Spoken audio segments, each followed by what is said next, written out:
Hülagü Han. Babası, Cengiz Han'ın en küçük oğlu Toluy Han, annesi Kerait hükümdarı Onk Han'ın yeğeni Sorgaktani Hatun'dur. Toluy'un 1232 yılında henüz 40 yaşındayken ölmesi üzerine Büyük Han Ögeday, kardeşine ait yerlerin idaresini Sorgaktani'ye verdi. Bir Hristiyan olan Sorgaktani Hatun, dönemin kaynaklarındaki bilgilere göre oğullarının eğitimini Budist Uygur Türklerinden Sevinç Tuğrul, Bulat Kaya, Mungsuz ve Törekaya gibi Cengiz Han'ın yakın adamlarına bırakmıştır. Hülagü'nün çocukluk ve gençlik yıllarına ait bilgiler sınırlı olup, sadece dedesi Cengiz Han'ın Batı seferi sırasında onunla ilgili bir kayıt vardır. Buna göre Cengiz Han, torunlarından 11 yaşındaki Kubilay ile 9 yaşındaki Hülagü'yü, İmil Nehri kıyılarında ilk avları dolayısıyla mükafatlandırmıştır.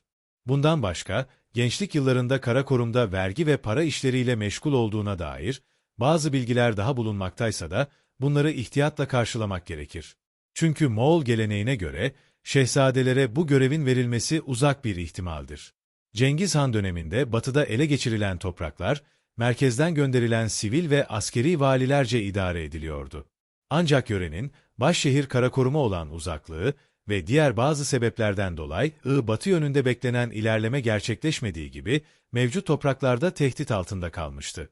Bu yüzden Mengü Han merkezi otoriteyi güçlendirmek ve doğuda da batıda da sınırları genişletebilmek için kardeşlerinden Kubilay'ı Çin'e, Hülagü'yü yakın doğuya göndermiştir. Alınan kurultay kararınca her iki şehzadeye de Moğol ordusunun 2'si verilecek, bunun yanında diğer hanedan üyeleri de güçleri oranında bu seferlere katılacaktı. Mengü Han'ın ölmesi ve değişen bazı şartlar sebebiyle Hülagü ve Kubilay kendilerine verilen görevi tamamladıktan sonra Karakorum'a dönmemişler ve idareleri altındaki topraklar üzerinde merkeze bağlı iki ayrı Moğol devleti kurmuşlardır. Böylece Hülagü, Karakorum'da oturan Büyük Han'ın nüfuzu altında kalmak şartıyla batıda zapt ettiği toprakları idare etmeye başladı. İlhanlı hükümdarlarının merkeze olan bağımlılıkları 1294 yılına kadar sürmüştür. Hülagü'nün Ketboğa Noyan idaresindeki öncü birlikleri 24 Ağustos 1252'de, kendisi ise 24 Nisan 1253 tarihinde Karakorum'dan hareket etmiştir. Kurultay kararına göre ordunun iaşesi, batıdaki Moğol tabileri tarafından karşılanacak, ayrıca güzergah üzerindeki yollar ve köprüler onarılacak, sulara ve çayırlıklara el konulacaktı. Hülagü'ye, İsmaililerin ortadan kaldırılması, Abbasi halifeliğinin itaat altına alınması ve Mısır ile Suriye'nin zaptı görevleri verilmişti.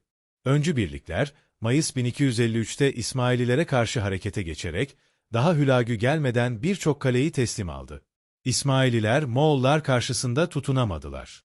Merkezleri Alamut'ta oturan reisleri Rükneddin Hürşah, 19 Kasım 1256 tarihinde Hülagü'ye teslim oldu.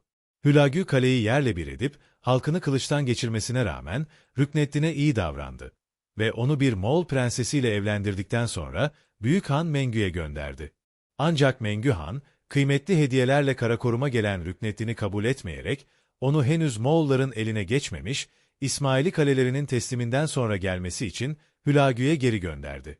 Ardından fikrini değiştirip, dönüş yolculuğu sırasında öldürülmesini emretti. Hülagü, çoğu Suriye'de bulunan İsmaili kalelerinin zaptı işini Otçigin Noyan'a verdi. Kısa zamanda kalelerin tamamı alındı.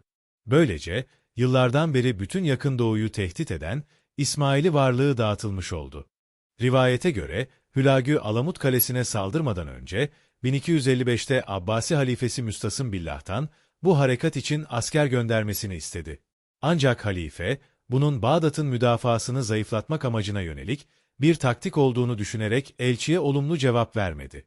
Alamut'un zaptından sonra Hülagü halifeye ikinci bir mektup daha yollayıp, şehrin surlarını yıkmasını, hendekleri doldurmasını ve idareyi oğluna bırakıp bizzat huzuruna gelmesini istedi. Halifenin bu teklifi de reddetmesi üzerine Hülagü üçüncü bir mektupla Tanrı'nın dünyayı idare etme görevini Cengiz Han'a ve onun soyuna tevdi ettiğini bildirerek halifeyi şiddetle azarladı. Halife ise mektubunda Mengü Han'la ve kendisiyle dost olduğunu, elçilerin getirdiği haberlere inanmadığını ve eğer Bağdat'a karşı harekete geçecek olursa başına büyük felaketler geleceğini bildirdi. Bu cevap üzerine Hülagü, 27 Mart 1257'de Hemedan'dan Bağdat'a hareket etti ve sağ kanat, sol kanat, merkez olmak üzere üçe ayırdığı ordusuyla şehri çepeçevre kuşattı.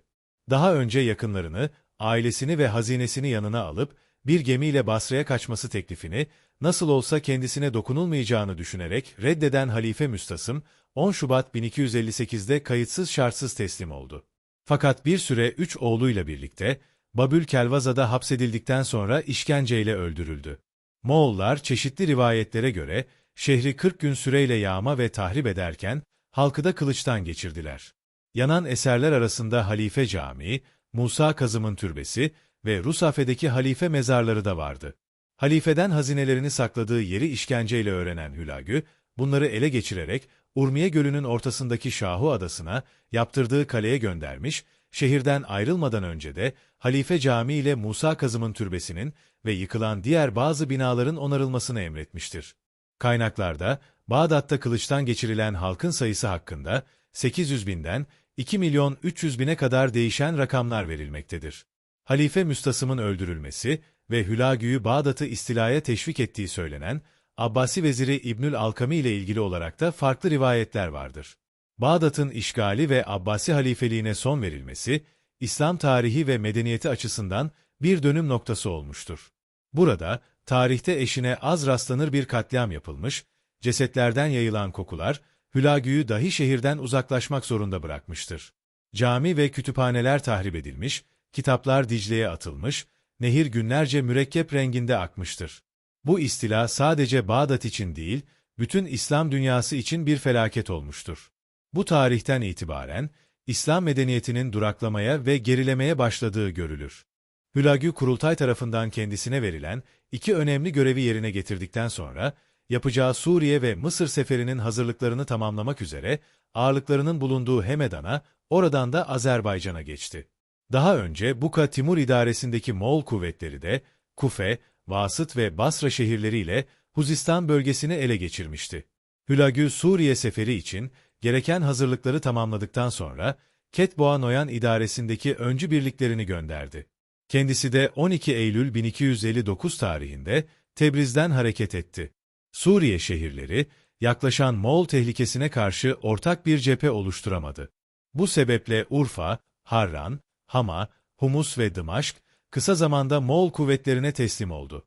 Bizzat Hülagü tarafından idare edilen ve Ermenilerle Haçlılarca da desteklenen kuvvetler Halep'i kuşattılar ve bir süre sonra ele geçirdiler. Halep'in arkasından da Antakya dolaylarındaki Harim Kalesi düşürüldü. Mengü Han'ın ölümü üzerine Kubilay ile Arıkboğa arasında başlayan büyük hanlık mücadelesi sebebiyle Karakorum'daki gelişmeleri yakından takip etmek isteyen Hülagü, Suriye'deki Moğol kuvvetlerinin kumandasını Ketboğa Noyan'a bırakıp doğuya hareket etmişti.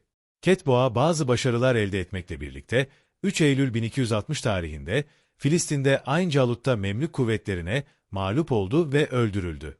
İslam dünyasında büyük bir sevinç yaratan Memlüklerin bu zaferiyle Suriye, Mısır ve Mağrib, Moğol istilasından kurtarılmıştır. Moğollar bu savaştan sonra Suriye'yi istila amacıyla bir daha ciddi bir harekata teşebbüs edemediler. Hülagü'nün intikam almak amacıyla gönderdiği ordu, Aralık 1260'ta Halep civarında çok sayıda Müslümanı öldürdüyse de kısa sürede geri çekilmek zorunda kaldı. Hülagü 1260'tan sonra doğuda Çağatay, kuzeyde Altınorda ve batıda Memlük devletleriyle sürekli şekilde mücadele etmiştir. Bu devletlerden Çağatay ve Altınorda'nın Cengiz Han'ın oğul ve torunları tarafından kurulmuş olması dikkat çekicidir. Bu dönemde dikkat çeken diğer bir husus da Altınorda ve Memlük dostluğuna karşı oluşturulan İlhanlı, Bizans, Küçük Ermeni Krallığı, Fransa Krallığı, Haçlılar ve Papalık işbirliğidir. Hülagü, Altınorda hükümdarı Berkehan ile yaptığı Terek Savaşı'nda ağır bir bozguna uğradı. Bu iki kardeş devlet arasındaki mücadele, Hülagü'den sonra İlhanlı tahtına çıkan hükümdarlar zamanında da devam etmiştir. Anadolu, 1243 Köse Dağı Savaşı ile Moğol hakimiyeti altına girmişti. Hülagü'nün gelmesinden sonra buradaki Moğol baskısı daha da arttı. Hülagü, 1258 yılında Anadolu'yu, merkezi Konya ve Tokat olmak üzere 2. İzzettin Keykavus ile 4. Rükneddin Kılıçarslan arasında taksim etti ve her iki sultanla ayrı ayrı antlaşmalar yaparak Anadolu'nun İlhanlı devletine ödediği vergiyi 2 katına çıkardı. Hülagü'nün oğullarından Yeşmut'un emrindeki kuvvetlerde 1260'ta Meyya Farikini işgal ederek El Melikül Kamil Muhammed Şehabettin Muzaffer Gazi'yi öldürüp Eyyubilerin Meyya Farik'in Cebel ve Sincar koluna son verdiler. Hülagü'nün El Melikül Kamil Muhammed'in şehit edilmesinden sonra Sara hastalığına yakalandığı ve ölünceye kadar bu dertten kurtulamadığı söylenir. Hülagü, 1254 ve 1255'te Büyük Han Mengü adına, 1256 yılında ise kendi adına para bastırmış ve kendi adını taşıyan paralara İslam dünyasındaki geleneğe uygun olarak kelime-i tevhid koydurmuştur. Onun, 1262 yılından itibaren imar faaliyetlerine ağırlık verdiği ve İran ile Azerbaycan'da birçok abidevi eser yaptırdığı görülmektedir. Bunlar arasında Tebriz, Aladağ ve Meraga'daki saraylarla Meraga Rasathanesi, Hoy'daki Budist mabetleri zikredilebilir. 8 Şubat 1265'te Meraga'da 48 yaşında ölen Hülagü, hazineleri için Şahi Adası'nda yaptırdığı kaleye defnedildi. Hülagü'nün 12 karısı, 14 oğlu ve 7 kızı vardı. Ölüm haberinin duyulması üzerine tahtına büyük oğlu Abaka geçmiştir. Hülagü, matematik, astroloji, astronomi ve kimya ile ilgilenmiş, ünlü bilgin Nasirüddin Tusi'nin Meraga'da bir rasathane kurması için masraftan kaçınmamıştır. Posta teşkilatını geliştirmiş ve böylece idaresi altındaki şehirler arasında ulaşım ve haberleşmeyi kolaylaştırmıştır.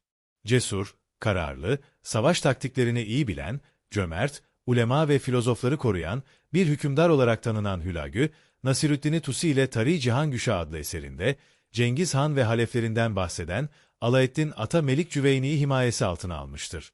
Kendisi Budist olmasına rağmen, kaynaklarda hanımları arasında en itibarlısı olarak gösterilen Hristiyan 9 Hatun'un da tesiriyle onun devrinde Hristiyanlığın nüfuzu artmış, birçok kilise ve manastır yapılırken bazı mescitler kiliseye çevrilmiş, Müslümanlar zulüm, işkence ve katliama maruz kalmıştır.